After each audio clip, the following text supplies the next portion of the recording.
If you're clicking on this review, you know about the NNormal Kjerag. Maybe you know how to say it better for me, because I don't know. We probably know it as Kilian Jornets trail running shoe. We're in for a review right now, so enjoy the video.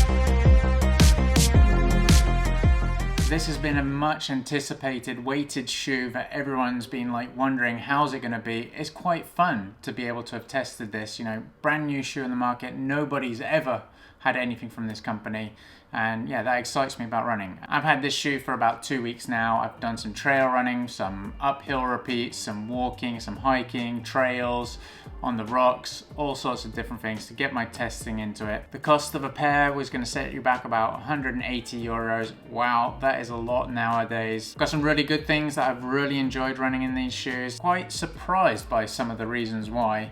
There are also some things which tickle my nerves a little bit, but we'll get right into those and you'll find out more. It does have a drop of 6mm from heel to toe, 23.5mm in the heel and 17.5 in the forefoot. The advertised weight that you'll find on the website is 200 grams for a pair. I actually ran down half a size, so in my size I'll just pop the price, I was going to say the weight, up here for you. As for the materials of the shoe, it has a matrix jacquard upper apparently, which is a polyamide and Kevlar kind of reinforced upper. I think with all their marketing, you know, it's all meant to be very durable and environmentally friendly in that sense, that you buy a pair of shoes that last a long time. EX Pure is the name of the midsole material, so basically, you know, this cushion stuff here. So it's their own proprietary EVA midsole. But obviously, not to forget, as a trail shoe, the grip is really important.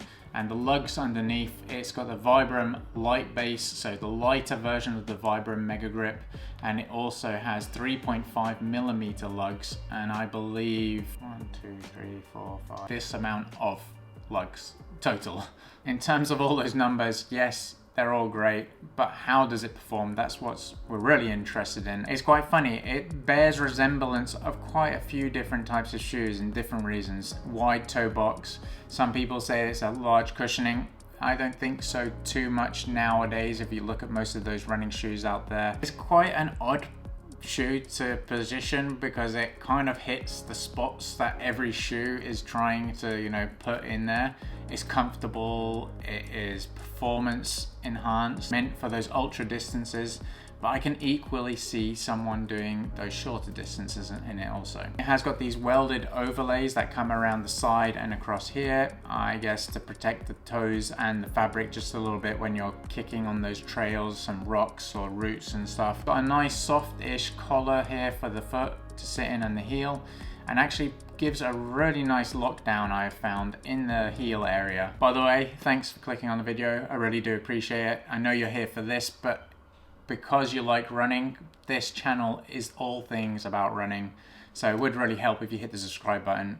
But with that, let's carry on. Before we get into the negatives of the shoes, let's start with what I love about these shoes, and I've got plenty of things to say right there. These shoes are really nice and light. When I opened the box, I thought that only one of them was in there. Well, not really, but yeah, I mean, who doesn't like running in light shoes?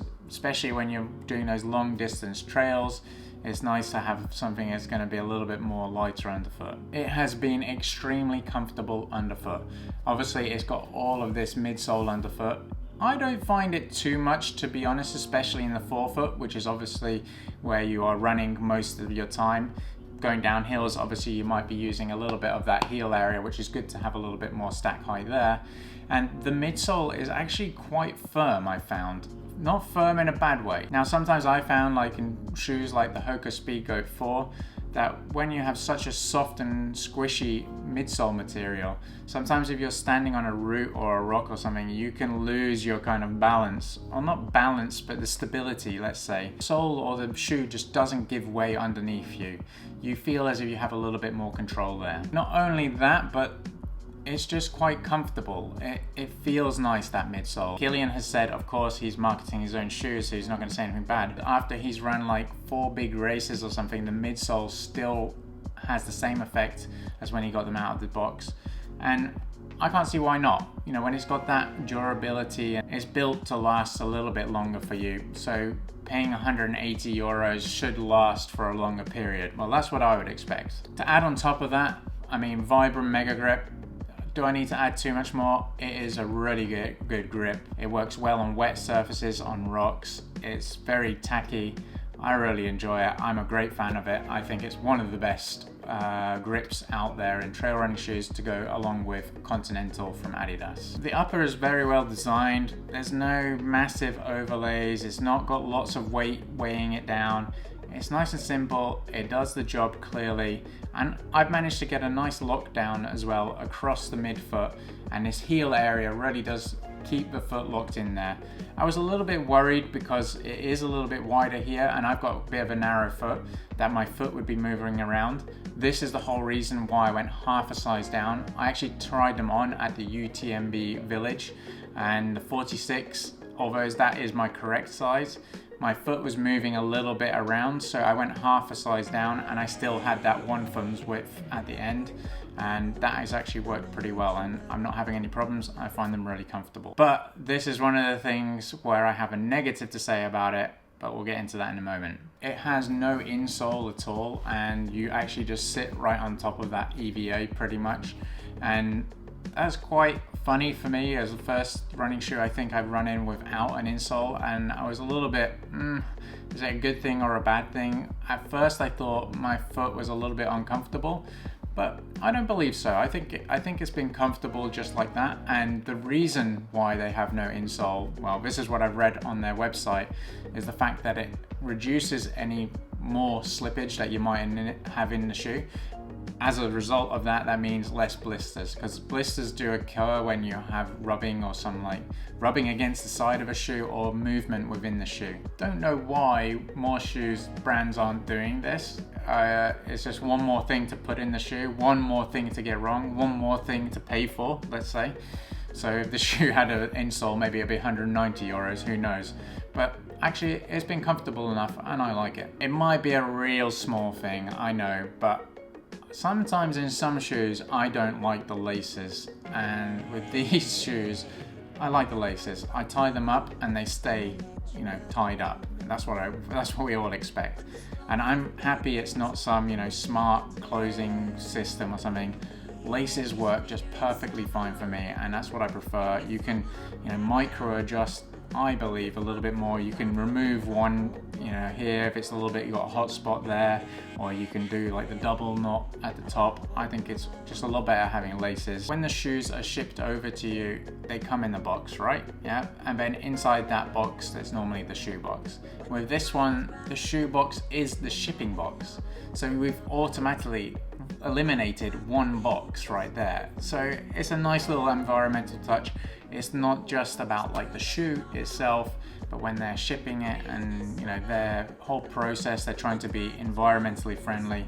And of course, yes, it's a trending topic, but I like to be environmentally friendly, and I think that's a good, you know, counterbalance to the fact that you just bought shoes over the internet and they've shipped them, fly them from Spain or something. So yeah, little thing can help, but obviously I do want to run, right? So for all the good things about these shoes, there are some bad things, and let's kick it off with the fact that they're not in the shops, right? And okay, it's a new company, so they can't, you know, have loads of distributors and everything.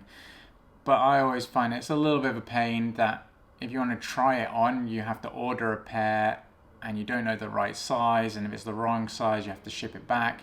And from what I was looking on the internet, they don't offer free returns, so you better get the size right from the beginning. If I had to try and give some recommendation on sizing, I would say if you've got a wide-ish foot or just a normal foot, let's say, then you can probably buy true to size.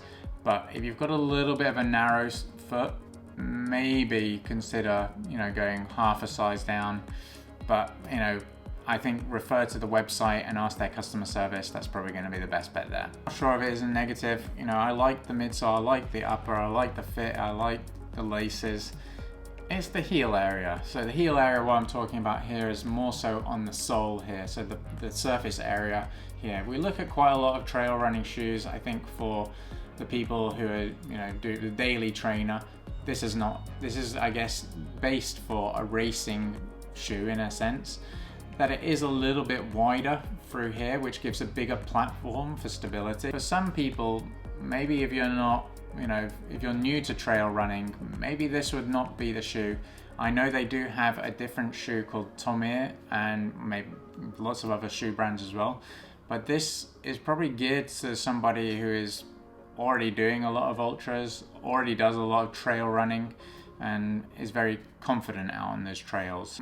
Failed to understand is like this tongue here. Now it's really nice because it's a gusseted tongue and it's very thin and actually fits really nicely. It doesn't bother me at all. But for some reason, it's like extra long here at the top. I don't understand what the purpose is. Is it to shield off rocks and, dust? Or does that help it get caught in there? I don't know, but it just seems so like overly big here at the top. I mean, if somebody knows, then please do let me know in the comment section. But it's a little bit interesting that it is so big. Maybe it's so you can pull the shoe and get it on nice and easy like that as a tab. I don't know. It just doesn't seem to have much purpose. Obviously, there's a lot of hype around these shoes. NNormal brand and Kilian as a person, like what he's done in this outdoors scene is pretty amazing, and it's pretty cool that he's created his own shoes. Look at me, I'm getting hyped up just talking about it. You want to buy into that a little bit, but I would really suggest that you buy the right shoe, because for some people, this is not the right shoe. Cushioning isn't super plush. And if you're doing 30 hours, 160 kilometers, 100 miles in these, I can imagine some people probably wouldn't get on well with it. I think if you're going to be spending a lot more time and maybe you're a bit of a heavier person, maybe something with a little bit more cushioning would probably be a bit more ideal. But for those people who are looking for that extra edge or something, so how I've enjoyed running in these, I've loved running in these shoes. They have felt so comfortable underfoot, and I really feel like I can run in them, and not only just be doing running in them, but running on different surfaces. It's been worked really nice on asphalt and gravel trails as well. Then on some a little bit more like less technical trails have been good, and also on those technical trails with rocks and roots and everything. Also on the wet stuff, like on those rocks and such, it has gripped quite well. Obviously with only 3.5 millimeters lug depth, it doesn't work so great in mud, but what shoes do work well in slippy mud? So overall, what do I think about these shoes? Well, I've really enjoyed running them. Would I pay 180 euros? Well, I did pay for 180 euros for them. But if I had hindsight, would I go back and buy these again? Definitely. I enjoy running, so I enjoy to invest into my running. I would say that obviously having a better training plan, being more consistent is going to get you more than, new shoes is going to make you a better runner. If I could talk directly with Kilian and what would I change about this shoe? I don't know, make it cheaper, mate. There you go, that is my review of the NNormal Kjerag. How to pronounce NNormal Kjerag, let's see. I can't find anywhere how to say the name of this shoe. Google how to say Kjerag. Kjerag. Kjerag. Kjerag. Kjerag. So that has been my review of the NNormal Kjerag. I hope you've enjoyed the review. If you have got any comments or questions, feel free to leave them down in the comments section. I will always get back to you there. If you enjoyed the video, hit the subscribe button, really does help. If you enjoyed it, also hit the like button, and we'll see you out on some other adventures.